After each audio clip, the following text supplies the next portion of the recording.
En 2018, le ministère de l'Éducation nationale annonce qu'il décide d'arrêter le projet Sirène, lancé en 2007. Sirène, ça signifie Système d'information des ressources humaines de l'Éducation nationale.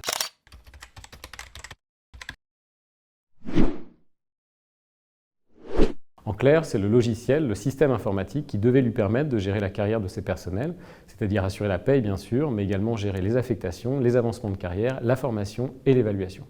Alors pourquoi avoir lancé ce projet?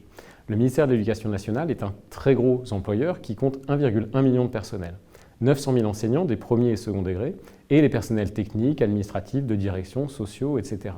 Or, la gestion de ces ressources humaines reposait sur un système informatique datant des années 1980, lourd à utiliser, devenu techniquement fragile et qui présentait le risque avéré de planter, de bugger, ce qui aurait signifié concrètement interrompre le versement des salaires. C'est donc sur ce constat que le ministère lance en 2007 le projet Sirène, qui doit mobiliser 60 millions d'euros et aboutir en 5 ans à un nouveau système sûr et moderne. Mais tout ne va pas se passer comme prévu. Rapidement, des problèmes apparaissent sur le respect du calendrier, du budget et sur la qualité de l'outil en cours de construction. En 2011, un premier audit aux conclusions critiques amène justement à étirer le calendrier et à rehausser le budget. Malgré ces difficultés, les choses avancent.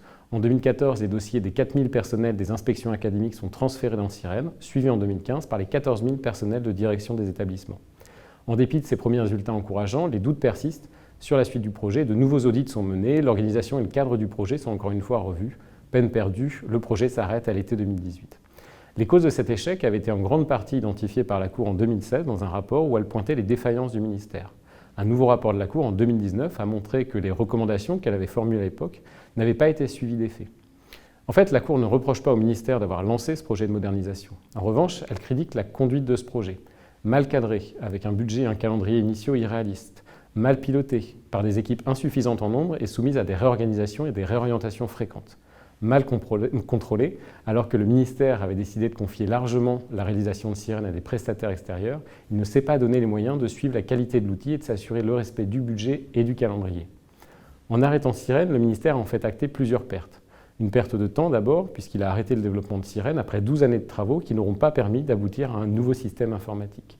Une perte de confiance ensuite, puisque les utilisateurs au sein du ministère, les gestionnaires RH en particulier, ont investi du temps et de l'énergie pour s'adapter à un outil resté insatisfaisant et qui n'aura concerné que 18 000 personnels sur les 1,1 million prévus.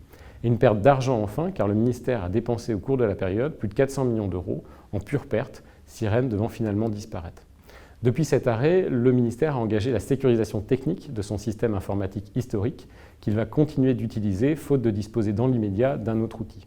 Parallèlement, il a défini un nouveau projet afin d'utiliser un système informatique interministériel existant qu'il adaptera aux besoins particuliers de ses personnels.